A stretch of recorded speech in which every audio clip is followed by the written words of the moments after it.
My mother spent my entire life pretending I didn't exist. But on the night of my father's 60th birthday gala, she didn't just ignore me. She had security drag me toward the exit in front of 300 elite guests. She leaned in and whispered, "You were a mistake 26 years ago, and you're a disgrace tonight. Get out." The crowd gasped as the guards grabbed my arms, and for a second, I thought she'd finally won. But then, the heavy double doors flew open, stopping everyone dead in their tracks. The governor stepped into the ballroom, surrounded by cameras and state troopers. He didn't greet the hosts. He walked straight past my mother, looked the security guards in the eye, and said, "Take your hands off the CEO of the state's largest clean energy initiative. Follow my story until the end, and comment the city you're watching from. My name is Chloe Vance. I'm 26 years old, and for as long as I can remember, my stepmother treated me like an unwanted ghost in my own home. When my biological mother passed away, I was only 4. 3 years later, my father, Richard Vance, a self-made real estate tycoon, married Victoria. To the outside world, Victoria was a polished, high-society philanthropist. But behind closed doors, she was a cold, status-obsessed gold digger who saw me as an obstacle to her ultimate prize, the Vance family fortune. While she spoiled her own son, Julian, showering him with luxury cars and endless second chances, I was relegated to the background. Victoria spent my teenage years making sure everyone knew I was the tragic, unstable daughter. When I turned 18, I refused to play her game. Instead of begging for an allowance, I walked away, earned a degree in environmental engineering, and built my life from scratch. Victoria thought she'd successfully erased me from my father's legacy. She made sure I was left off guest lists, excluded from family photos, and blocked from my father's inner circle. But what Victoria never understood was that blood runs deeper than her lies, and my father and I had a bond she could never break.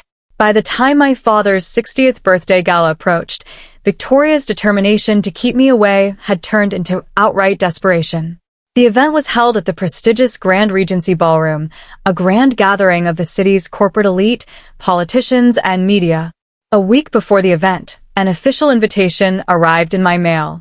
But when I opened it, I immediately noticed something suspicious. The date printed on the heavy foil card was set for the day after the actual party. Victoria had sent me a fake invitation, deliberately ensuring I would show up to an empty room long after the celebrations had ended. What she didn't realize was that my father had secretly called me the night before. His voice had sounded tired, weighted down by years of Victoria's manipulation, but there was a sharp edge of purpose in his tone. "Chloe," he had whispered, "no matter what card you received, I need you at the Grand Regency tomorrow at 7 sharp. I'm making an announcement, and nothing means more to me than having you by my side."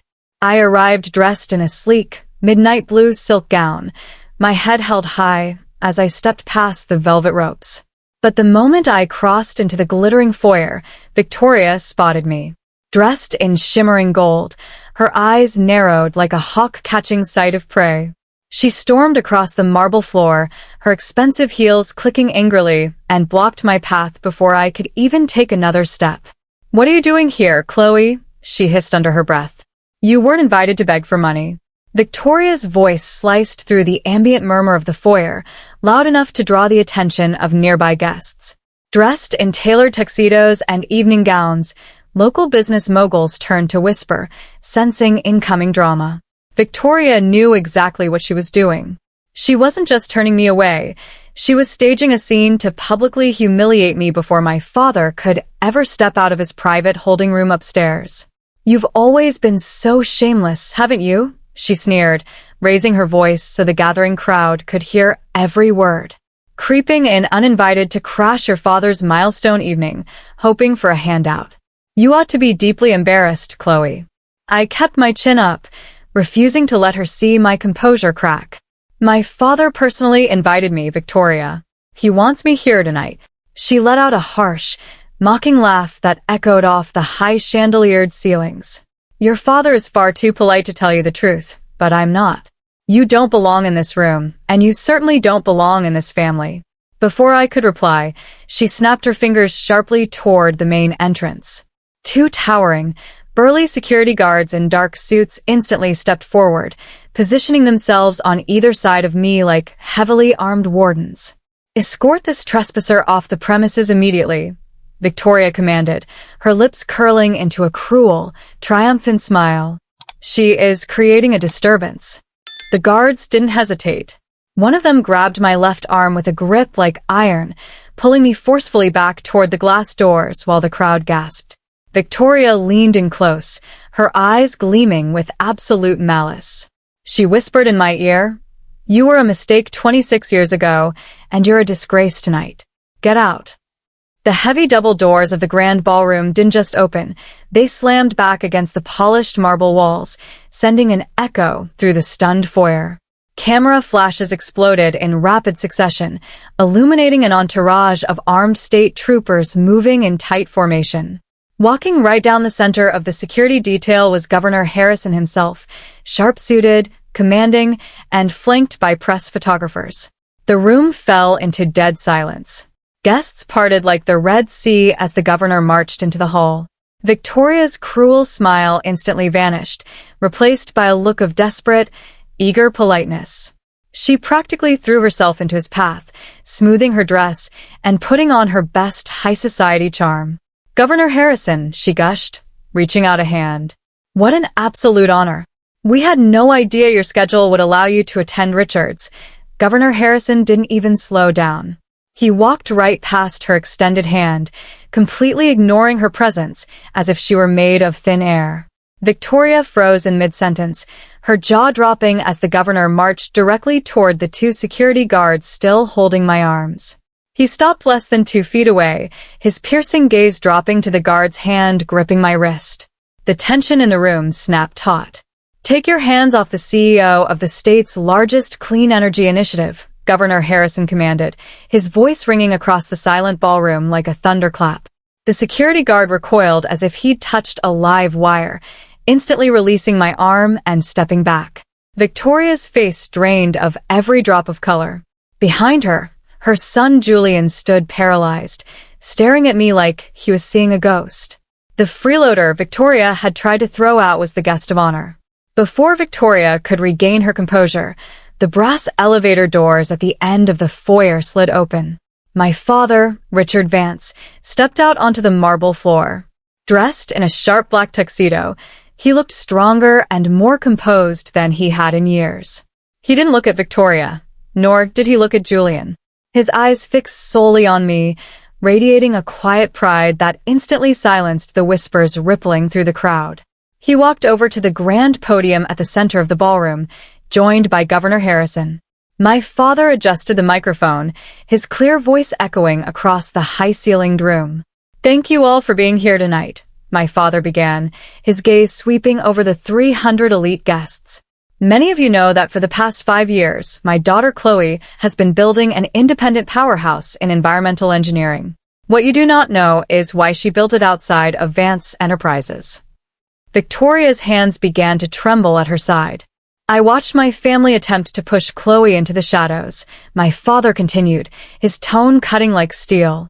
"So, together with Governor Harrison's office, Chloe and I quietly structured a $50 million state-backed venture, Vance Clean Energy. I funded it secretly from my private assets to ensure it remained entirely safe from corporate greed and personal spite." A collective gasp swept through the room. My father smiled at me, pulling a set of legal transfer documents from his jacket. "Tonight, on my 60th birthday, I am officially announcing my retirement. Effective immediately, my personal shares, properties, and controlling interests in the Vance estate are being transferred directly into my daughter Chloe's enterprise." The room erupted into frantic chatter as the full weight of my father's announcement sank in. Victoria stood frozen in the center of the ballroom, her face contorted in a mix of fury and sheer disbelief.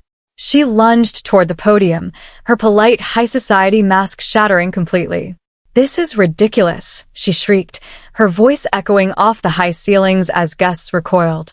"You've lost your mind, Richard. You can't strip Julian and me of everything for this ungrateful child. I will contest this in court tomorrow."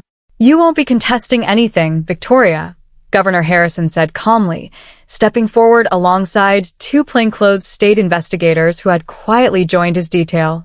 The lead investigator presented a thick manila folder, opening it right in front of Victoria and Julian. Mrs. Vance, for the past 6 months, state financial crimes investigators, acting on evidence provided by your husband and Miss Vance, have been monitoring your private accounts. We have definitive proof that you and your son systematically attempted to forge Richard Vance's signature to liquidate $12 million in offshore assets to cover Julian's illegal gambling debts. Julian's face went ghost white as he stumbled back against a pillar. Victoria opened her mouth to scream another defense, but no sound came out. The paper trail was absolute, signed, and certified. My father signaled quietly to the venue's head of security, the very same team Victoria had deployed against me minutes earlier.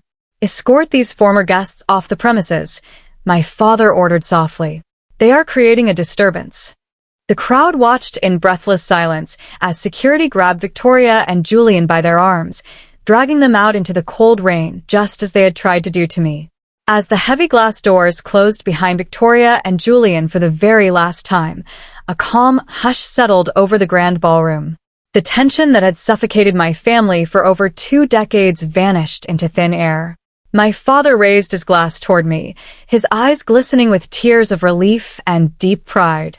To Chloe, he said, his voice carrying clearly across the silent room. A true leader, a loving daughter, and the rightful future of this legacy. The entire room erupted into applause, high society guests and state officials alike raising their glasses to toast a new beginning built on truth and integrity. Looking out over the crowd, I realized that standing up for yourself isn't about revenge. It's about never letting toxic people convince you that you don't belong. If you enjoyed my story, what would you have done in my shoes? Comment the city you're watching from down below, hit that like button, and subscribe for more stories like this.